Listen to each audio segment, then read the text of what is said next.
নমস্কার, আপনারা দেখছেন নিউজ নাও। আমি রয়েছে সংযুক্তা। চোখ রাখবো এই মুহূর্তের সংবাদে।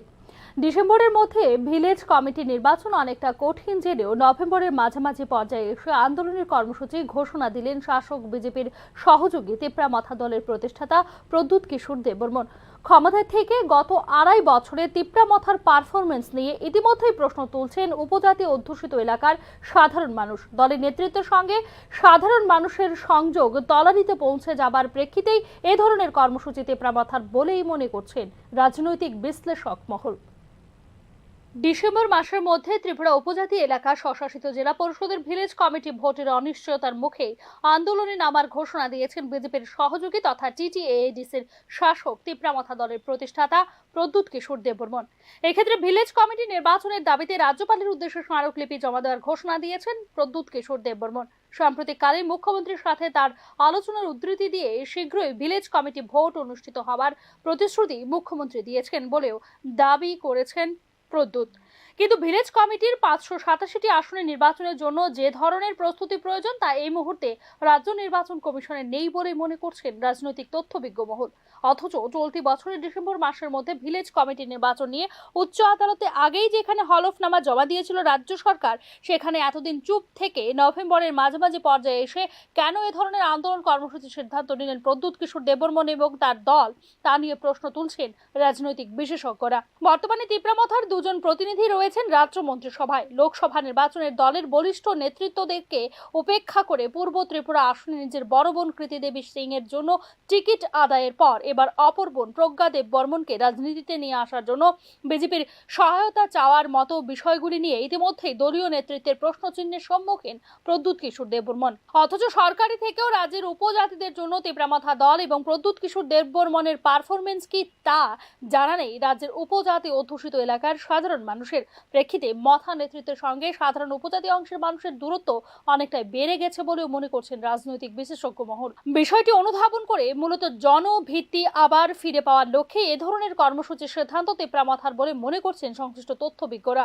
উপজাতিদের জন্য গ্রেটার তিপ্রাল্যান্ডের জিগির তুলে ক্ষমতায় আসার পর গত 2.5 বছরে রাজ্যের উপজাতিদের জন্য কি করতে পেরেছেন প্রদ্যুৎ কিশোর দেববর্মন বা তার দল, তা নিয়ে কিন্তু ইতিমধ্যেই প্রশ্ন তুলছেন রাজ্যের উপজাতি অংশের মানুষ। 3 বছর আগেই যেখানে ফুরিয়ে গেছে ভিলেজ কমিটিগুলির মেয়াদ, সেখানে ক্ষমতায় থেকেও কেন ভিলেজ কমিটিগুলি গঠনের মাধ্যমে জনগণের নির্বাচিত প্রতিনিধিদের হাতে ক্ষমতার বিকেন্দ্রীকরণের কোনো কার্যকরী ভূমিকা নিলেন না প্রদ্যুৎ কিশোর দেববর্মন, প্রশ্ন উঠছে তা নিয়েও।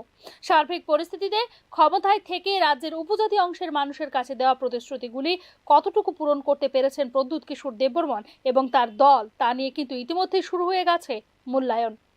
Bureau report, news now. শিশু বিশেষজ্ঞ চিকিৎসক থাকা সত্ত্বেও বিগত 3 দিন ধরে কৈলাস শহরের 59 জেলা হাসপাতালে চিকিৎসা পরিষেবা থেকে বঞ্চিত শিশুরা। শিশুদের চিকিৎসা করাতে এসে উপযুক্ত পরিষেবা না পেয়ে ক্ষোভ প্রকাশ করছেন শিশুদের অভিভাবকরা। হাসপাতালের মেডিকেল সুপারের কাছে শিশু বিশেষজ্ঞ চিকিৎসকের অনুপস্থিতির কারণ জানতে চাইলে তার কাছ থেকে কোনো সদুত্তর পাওয়া যায়নি। তবে তিনি ব্যক্তিগত কারণে ছুটিতে রয়েছেন বলেই জানা যায়। কৈলাস শহরের জেলা হাসপাতালের শিশু বিভাগে একজন মাত্র শিশু বিশেষজ্ঞ চিকিৎসক থাকা সত্ত্বেও বিগত 3 দিন ধরে দূর দূরান্ত থেকে চিকিৎসা পরিষেবা নিতে আসা অসুস্থ শিশুদের হাসপাতালে ভর্তি করে চিকিৎসকদের অপেক্ষায় দিন কাটাচ্ছেন অভিভাবকরা। শিশু বিশেষজ্ঞের পরিবর্তে অন্য চিকিৎসক শিশুদের চিকিৎসা করছেন বলেই জানান অভিভাবকরা। আপনার কি হাসপাতালে আছেন? আপনি অসুস্থ নেই? না, আমার বাচ্চা অসুস্থ। আপনার বাচ্চার বয়স কত? আমার বাচ্চা বয়স 1 বছর 1.5 মাস। তো কেমন পরিষেবা এখানে? ও তো শিশু ডাক্তারের দ্বারা আইছে, শিশু ডাক্তার নাই। কয়দিন থেকে নাই? আজকে 3 দিন। তো কি করবেন, এই জেলা হাসপাতালে শিশু বিশেষজ্ঞ ডাক্তার নাই? এখন কিতা হইতাম এখন, শিশু ডাক্তারের দ্বারা বাচ্চা ভালো করবার লিগে আইছে, শিশু ডাক্তার নাই। তো আপনারা কয়দিন ধরে হাসপাতালে আছেন? আজকে 5 দিন। তো এই যে কৈলাসহর 59 জেলা হাসপাতালে আছেন আপনার বাচ্চারা নিয়ে, হাসপাতালে পরিষেবা কেমন? ট্রাফিক দপ্তর ও আগরতলা পৌর নিগমের যৌথ উদ্যোগে শহরের ফুটপাত দখলমুক্ত করতে এক বিশেষ অভিযান চালানো হয়। শহরের পোস্ট অফিস চৌমুহনী, নেতাজি চৌমুহনী হয়ে মহারাজগঞ্জ বাজার চলে এই অভিযান। ট্রাফিক দপ্তর পরিবহন দপ্তর ও আগরতলা পুর পরিষদের যৌথ উদ্যোগে শহরকে যানজট মুক্ত করতে বেশ কিছুদিন ধরেই চলছে বিশেষ অভিযান।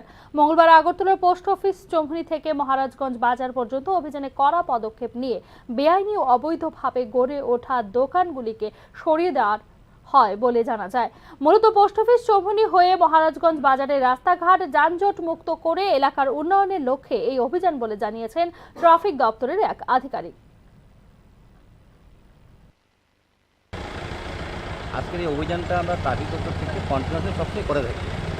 আমরা ট্রাফিক দপ্তরের একটাই মূল উদ্দেশ্য হচ্ছে আমরা আগরতলাকে যানমুক্ত রাখা, যানজট থেকে মুক্ত রাখা। কিন্তু কেউ যদি বাড়ি থেকে বেরোনোর সময় আধা ঘন্টা টাইম নিয়ে বেরোতে পারে ডিস্টেন্স অনুযায়ী, সে যাতে সঠিক সময়ে সঠিক জায়গায় পৌঁছতে পারে তার জন্য আমরা চেষ্টা।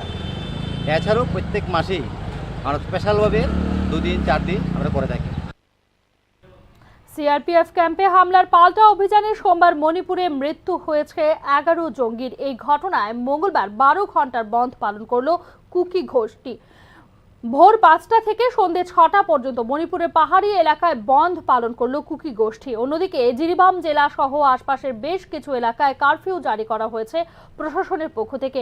অশান্তি এড়াতে বিপুল সংখ্যায় সেনা মোতায়েন করা হয়েছে গোটা এলাকায়। উল্লেখ করা যেতে পারে, সোমবার জিরিবাম জেলার বড় বাখেরা এলাকায় হামলা চালায় কুকি জঙ্গিরা। বেশ কিছু বাড়িতে আগুন লাগানো হয়। এরপর জিরিবাম জেলার বড় বাখেরা পুলিশ স্টেশনকে নিশানা করে তারা। সেখান থেকে সিআরপিএফ ক্যাম্পে হামলার চেষ্টা চালায় জঙ্গিরা। এরপরই পাল্টা জবাব দেয় নিরাপত্তা বাহিনী। গুলির লড়াইয়ে মৃত্যু হয় 11 জন জঙ্গির। মৃত জঙ্গিদের কাছ থেকে 4টি SLR, 3টি AK-47, একটি RPG সহ বিপুল পরিমাণ গোলাগুলি উদ্ধার করে সিআরপিএফ। পাশাপাশি এই হামলায় আহত হয় 2 জন সিআরপিএফ জওয়ান। অন্যদিকে কুকিরা 5 গ্রামবাসীকে অপহরণ করে নিয়ে যায় বলে জানিয়েছে প্রশাসন। সিআরপিএফ জওয়ানদের হাতে শহীদ হয়েছেন আমাদের 11 জন গ্রাম স্বয়ংসেবক।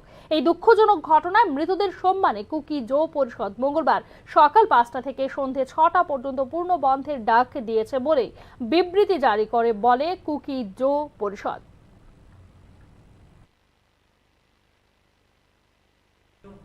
এখনকার মতো সংবাদ এখানে শেষ করছি। অন্যান্য আপডেটস পেতে চোখ রাখুন নিউজ নাও এর পর্দায়।